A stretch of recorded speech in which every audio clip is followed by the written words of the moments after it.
Nothing's. I assume that the ground incursion hasn't taken place yet. No, not that I heard yet. Okay. Yeah, they're apparently they've gone into Ramallah and Hebron to look for some of the terrorists there, but into Gaza, not that I've heard. Okay.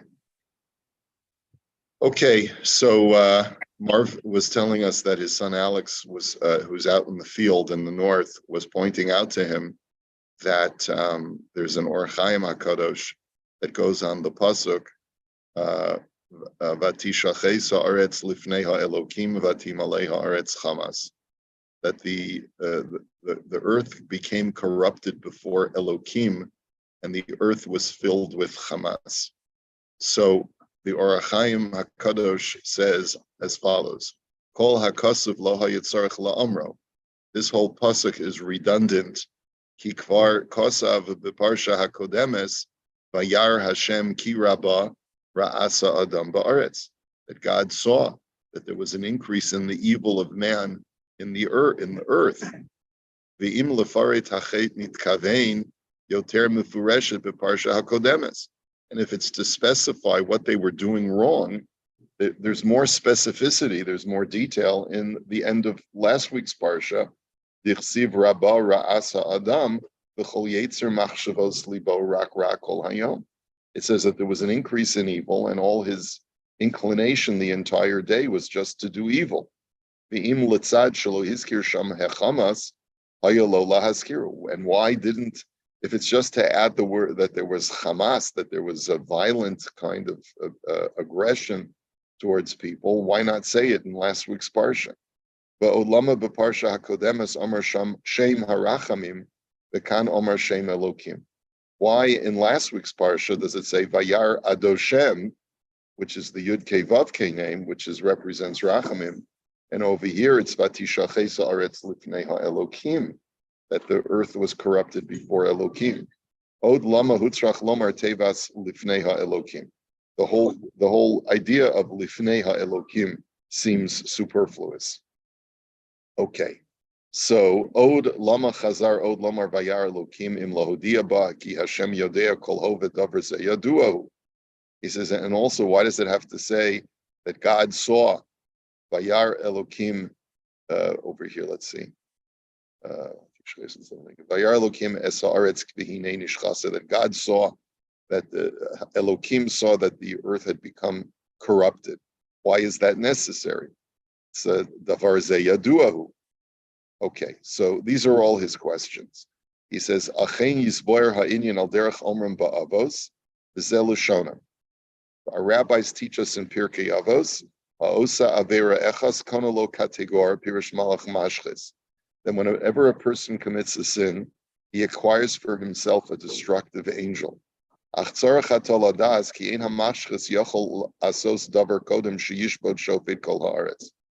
this destructive angel that I create through my sin is powerless to do anything until God judges the earth. That God prevents these angelic beings from committing evil until God judges the world and sees what they ought to do. So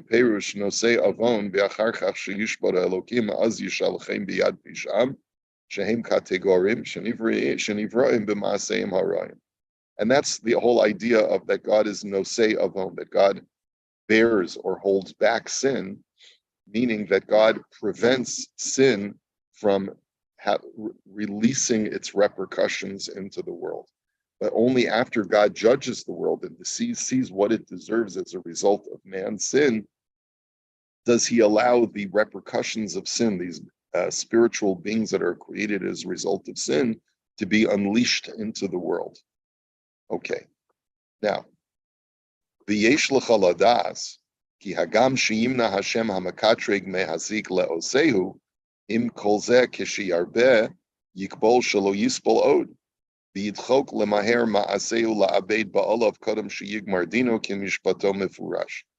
Another thing that's important to realize is that God may hold back this destructive force that is created by my sin, but the sin itself starts to put pressure on Hashem. Release me so that I can wreak my damage. V'hu omro v'tishaches haaretz lifnei ha'elokim. And that's really what the pasuk over here means, that the earth itself became corrupted before Elokim. Perish kodem sheyigmar dinam nishchasa haaretz. Pirush mashlu ba mashchisim litzad ma'aseim. That the earth itself had become so corrupted that it was sort of like placing pressure on Hashem. You've got to do something. The diklek lomar haaretz hakavana shagam gufa haaretz litzad haflagata chataim to kolel chelkatam ba'aretz. And it's because the goof of the earth, because of all the sins that were committed upon it, to kolel chelkatam ba'aretz, started to curse man's sort of control over the earth. Ki yashkinu ba hatiyuv hanotzer mima'aseim, because it couldn't endure, it couldn't allow all of the horrible things that were being done through man's actions into the earth. Okay. So, and then on his commentary to Hamas, he says, Hamas he kolelet haresha bo gezel bo gili arayis bo shvichas damin bo avodah zara. He says the word Hamas is inclusive of all of the evil acts that were done, which includes thievery, gili arayis, licentiousness, murder, and avodah zarah. Hochichu razal mehaksuvim. Hagam shemidasa yisbarach lios nosei avon ad eis bo davar mishpat. Ador hahu gadol avonam minaso b'midas nosei avon. But that generation, their sin was too great for the sins to be continually held back. Al derech amro gadol avoni minaso. Okay. Let's see. Now, he doesn't really answer the question.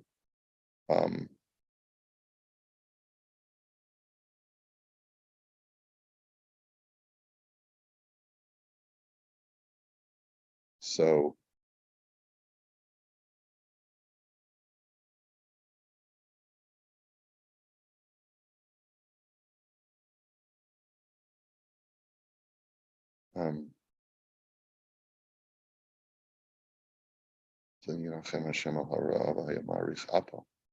basically, he's saying that a lot of times that Hashem is able to sort of hold back his anger and hold back the release of the repercussions of sin.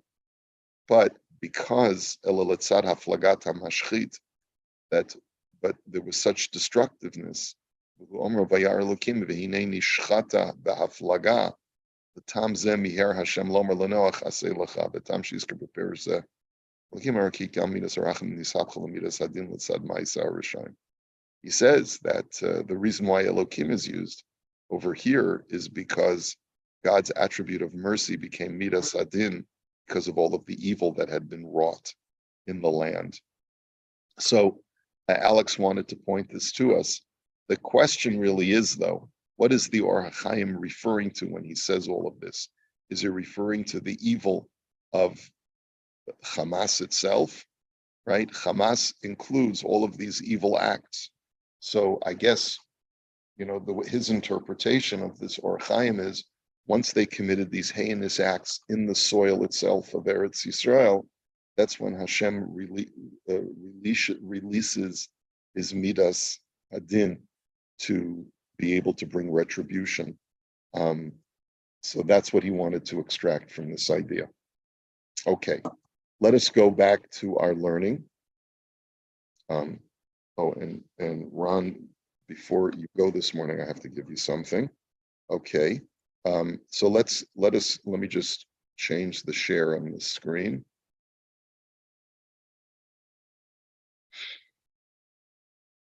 Okay, so yesterday we were in the middle of a tshuva. Is it permitted? First of all, the previous tshuva that we saw yesterday, can you kick out a person's children out of school if this person is not fulfilling the base din? and he's been put into cherem. So we saw two different opinions. One opinion was that, yeah, throw the book at him and at his family. But then we saw the Taz, who said that his wife and children should not be penalized because of the offenses of the man himself. So it's a machlokas. Yesterday, we started a new tshuva, and this tshuva was talking about what if a person on Yom Kippur, was feeling very vulnerable, standing before Hashem, wanted to be forgiven for his sins. So he says to Hashem, I hereby am moichel that guy who owes me all that money. I'm moichel him, the debt. And so what we were seeing is we saw two opinions. One opinion was that if you're moichel a person for a debt, even if there's been no consideration, meaning there's been no physical act, there's been no reveal of that information to the other party, once you've been moichel a debt, you cannot collect it. But then we saw this in the Sefer, Chikrei Leiv, this is where we were up to yesterday. He says, how can you say that? Words that are in the heart that have not become manifest outside through any action do not have any legal standing. So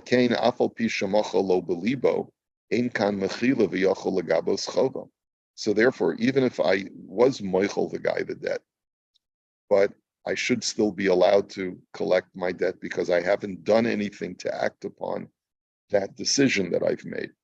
When it comes to Hilchos tzedakah, there's a special halacha that tzedakah is like hektish. When it comes to hektish, anything that you declare or even mentally think that you're going to do becomes legally binding upon you. But when it comes to regular Choshen Mishpat halacha, having to do with transactions and goings on between myself and my fellow man, just thinking that I'm going to do something does not obligate me halachically. So just thinking, this is what he's asking. He says, just thinking that I'm going to be moichel him, or even saying that I'm going to be moichel the debt, or I'm moichel the debt, should not change the facts on the ground. He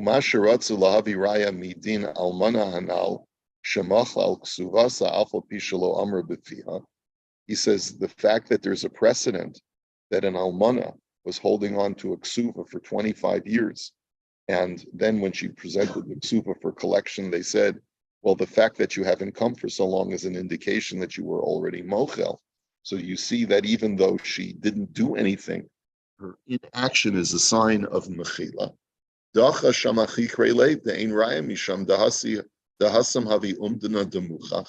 He says that's because her inaction itself is what we would call an umdana demuchach, where anyone looking at that situation would say it's well past what a reasonable person would, amount of time that a reasonable person would take in order to collect a debt.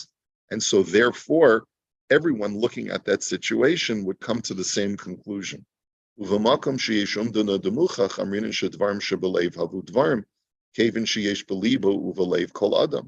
says, when anyone looking at that scenario would come to that conclusion, then we say that dvarim shebelev havi dvarim. Then we say that even though it was just a mental thought in her mind that she was not going to collect this debt, that should count for something. But over here, no one knows what this guy said between himself and God on Yom Kippur. No one was present. He didn't reveal this information to anyone, and there's nothing manifest in his behavior to indicate that he was moichel this debt. The Yisera Mizu, Yesh Svara Lomar Shekol Mashu Machalo, Ainu Rak Machmas Shechasav Shehu Lo Yachzulo Asakesef. And we'll make another argument, he says. Maybe the reason why this guy was moichel the debt is, let's say his cousin, he lent his cousin a whole ton of money. And every time he speaks to the guy, he has another excuse. Oh yeah, don't worry, it's coming, it's coming. And it's been years. The guy hasn't paid back the debt. So he assumes this guy's a nebuch. This guy's doesn't hold by his word, and whatever it is, you know what? I'm not gonna. It's aggravating enough. So he's probably not going to pay it back. And so, all right, fine, I'll be moichel him. I'll live better without having to worry when am I going to get my money. And that's why he did it. But let's say the very next week the guy comes back with the money. He says, had I known that he was actually going to pay me back, I never would have been moichel. So it's a mechila under false pretenses, right? Is essentially what he wants to argue. It's a mistaken mechila. The kaimelon mechila betos lo havi mechila, and that's the Shulchan Aruch actually addresses that issue, and it says that a mistaken mechila for giving a debt based on a false set of facts, right, is not considered to be a mechila. So he says, based on that, he says, Asher al kain nira lahalacha, the kivan shahamalva kvar lokach es hakesef v'hu hamuchzak.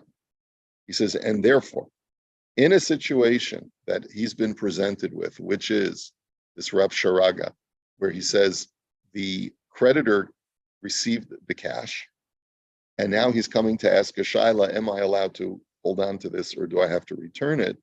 He says, since you've already received it, you're the muchzak, yachol liton, kimli kahaposkim shemechilasa lo haisa mechila biglal she asa kain rak belibo. He has a right to claim that I go like those poskim, since it's clearly a machlokes, because we saw yesterday the other side, right? Many times we've seen this principle that a person does have a right to say, kimli, I paskin like the guys who say that I'm allowed to keep it. Yes, you have poskim who say that I'm not, I have to give it back, but I have poskim who say that I'm allowed to keep it. V'gam haisa mechila b'tos, for two reasons. Number one, there was no manifestation of my intent, right? That was the first argument. And the second argument, it was a mechila that was made under false pretenses. And of course, if you want to sit down with the debtor and you want to tell him, listen, I was already moichel you, but halachically there's a machlokus. Would you like to maybe split the difference? We can compromise. Oh, that a blessing should fall on such a person, right? So if it's your cousin and he comes to you and after years of not having paid back this loan, and you would assume he's just a schlepper, and all of a sudden he shows up and he says, I know it's taken me years longer than I said I would pay it back, but I'm a man of my word, and now I have the money and I want to pay you back. So you may have a lot of feelings. You may have feelings of guilt. I harbored all this malice towards this guy, thinking that I'm never going to see this money. And all of a sudden he makes good on it. So how does that make me feel, right? So that would be one reason why you don't want to accept it. Another reason is because you did this on Yom Kippur and you're scared, oh my gosh, if I accept this money, will God take away the good judgment that he gave me, right? A lot of things could be going through a person's mind that would, maybe incentivize him to want to make a pshara, to say, even though there are poskim who say that I'm entitled to take back this money from you, here, listen, you take back half because I was already moichel you. So, okay, depends on the circumstance. So there were no comments on the first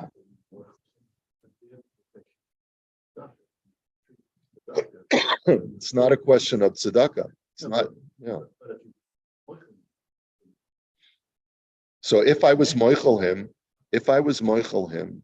then by my taking the money, I may be guilty of geza, unless I tell you. What we saw is that I can go over to the guy and say, look, I appreciate you're giving me this money after X number of years.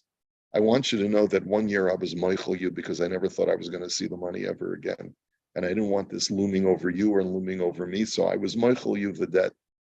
If you want to give this to me as a matana, I'm happy to accept it. And that certainly removes all of the halachic question marks, right, that might arise in my accepting something that I was already moichel.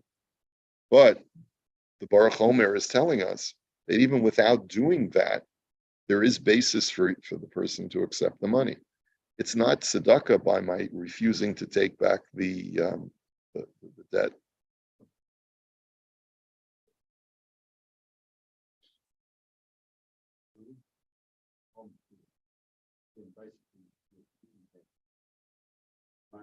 as an act of charity. Yes. Oh, so maybe what you could, it's an interesting thought that you're raising. Can I, what if I use that as my miser for that year? Yeah. Which is, when we learned Hilchos tzedakah, we were saying, there's a virtue in giving miser. So what if the guy owes me 10 grand? And I said, you know what? I'm going to use that as my miser money for this year. Now, all of a sudden, he shows up with the 10 grand. Do I have an obligation now to give that money to another tzedakah? Because I had considered it to be an act of charity. It's an interesting shaila. That sort of compounds the issue. That's right. That's right. But you could argue that it was a pledge of tzedakah made under false pretenses, because I didn't think that the guy was ever going to give it to me. So therefore, I just basically said it's like I'm forced to relinquish it. I might as well use it as tzedakah. Okay. Yeah. Well, not necessarily. What if that money was already tithed? It's already tithed. In other words, it came from my income that I had that had already been tithed. Okay. Siman Vav. Chomer ha'isr ladun be'erkaot. The strong prohibition of going to a secular court to adjudicate your differences with a fellow Jew. So the she'ela is yeshli sichsuch kaspi im hama'avid shali she'eno adam dati. That I have a financial dispute with my ma'avid. What is a ma'avid? Is that my employer? Could be. Ha'imutterli litvoa oto shelo bedin Torah. Am I permitted to go to secular court since he's not from? I think ma'avid is my employer. Okay.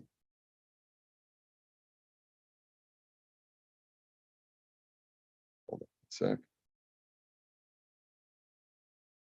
Yeah, it's my employer. Okay, Hagemara omeret b'masechet gitin sha'aser ladun shelo b'dinei Torah, afal pi sheheim danim b'din zeh kidinei Yisrael. So the Gemara says that you're never allowed to go to secular court, even when the secular court's rulings are consistent with halacha. And where do we know this from?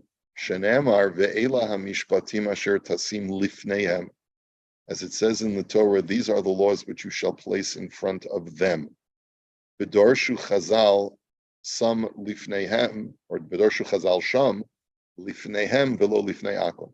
You must place your disputes in front of them, the judges, the Jewish judges, and not in front of the heathen judges. Because of Harambam, kol hadan b'dinei akum u've'erkos shelahem, afal pi shahayu dineim kidinei Yisrael, and therefore the Rambam writes, codifies this. Anyone who adjudicates a dispute in their courts instead of in the Jewish courts, arezer rasha. This person is a rasha. And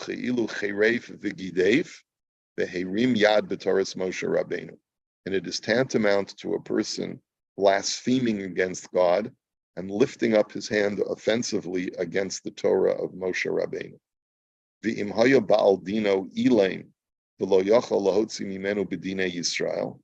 The only exception is that if your opponent is an aggressive person with power, and you have no way of taking him to Jewish court because he'll just refuse. Yitva'enu l'dayana Yisrael tchila. You are still obligated to send him a hazmana, a summons first through the Jewish courts, and imlo ratza lavo notel rishus mi beis hadin umatzil b'dinei akum miyad ba'al dino. And it's only if he refuses to go to the Beis Din, you will ask them permission, and they will give you permission to go to secular court to save your assets from this person, from the offender. Okay. I would imagine so. This is what he's referring to. Now, he gives a lot of background information in the footnote, which we're not going to go into now.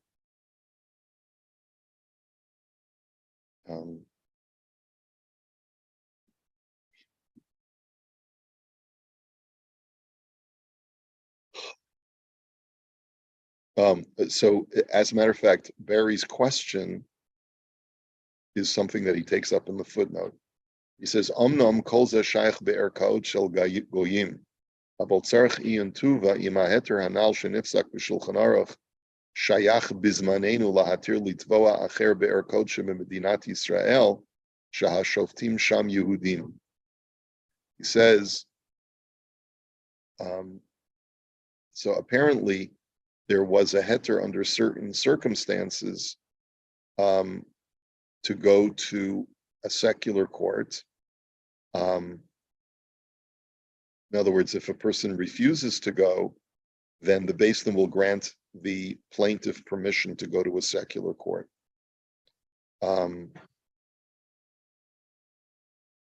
Okay, so the question is, does this heter, when one of the parties refuses to go to secular court, to a Beis Din, that you can go to a secular court, does it apply in Eretz Yisrael? He says, "V'yesh lomar dechol ma shehutar b'shulchan aruch litvoa ilaim be'erkos, hainu davka be'erkaot shel goyim, aval im tovu be'erkaot shehashoftim Yehudim, harei bazeh machshilam ladun shelo kefi haTorah, b'lichora oiver b'lifnei iver." What am I doing? I'm a plaintiff. I want to sue a guy who owes me money. He refuses to go to Beis Din because he's not a religious Jew. The Beis Din will give me permission to summon him to court in a secular court. In Eretz Yisrael, the secular court is presided over predominantly by Jews. Am I not violating the law of Lifnei Iver by causing Jewish judges to judge according to secular law and not according to the Torah, by taking my Israeli opponent to court in Israel? Ve'ein heter shel hefsid mamon, ki adarabba nifzak b'shulchan aruch tetzarech adam levater al kol mamono kedei shelo la'avor al isur la'avu chanal. And just because I'm going to be losing money, what justification do I have to violate the Torah and be over on Lifnei Iber? So that's the question that he raises. B'shuv matzanu shekain kosav lahedja hagon Rabbi Yecheskel Sarna. Rabbi Yecheskel Sarna was one of the great Musarist rabbis of a couple of generations ago. He says, "V'nitfisu dvarav b'sefer hazikaron achar ha'asaf v'chol ha'eter shel hashulchan aruch laleches ladun be'erkaot shel goyim shayach davka lalechet legoyim ki heim einam muzharim ladun kefi dinei Torah." He says, Rav Sarna writes that the whole heter to go to secular court when my defendant refuses to accompany me to Beis Din is only when we're going to go to a non-Jewish court presided over by non-Jews. And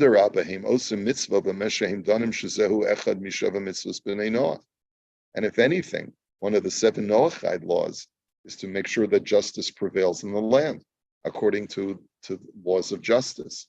So therefore, they're doing the right thing by adjudicating differences between people within society. Aval eich mutamatir lalechet le'erkaot she'ashoftim sham Yehudim she'ein lahem shum heter ladun kefi dinei ha'akum v'hem merimim yad b'toras Moshe Rabbeinu Rachmana litzlan. But what heter is there for me to go to a court, a secular court, presided over by Jews? The Jewish judges are violating the Torah. Okay, v'chol misha holech ladun sham nimtza shehu shutaf l'ma'aseyem. And he says anyone who goes to those court cases presided over by Jewish judges is sort of aiding and abetting this violation of the Torah. And Rav Sarna concludes it's very difficult to find a heter to do this. That's what he writes. Now, he's not saying it's absolutely asur. He says it's very difficult to find a heter for this. So maybe we'll hold it here. We'll continue this discussion of what Jews do in Eretz Yisrael. And also, like, what do? You go to Newmarket for court and you discover that your judge's name is Judge Goldberg, right? Right? Are you not aiding and abetting a fellow Jew to violate the Torah and not presiding over a case where secular law prevails and not Jewish law? Okay, so we'll have to think about that, and we'll continue this discussion in Mirz Hashem on Monday. Have a wonderful Shabbos, and we'll see you soon.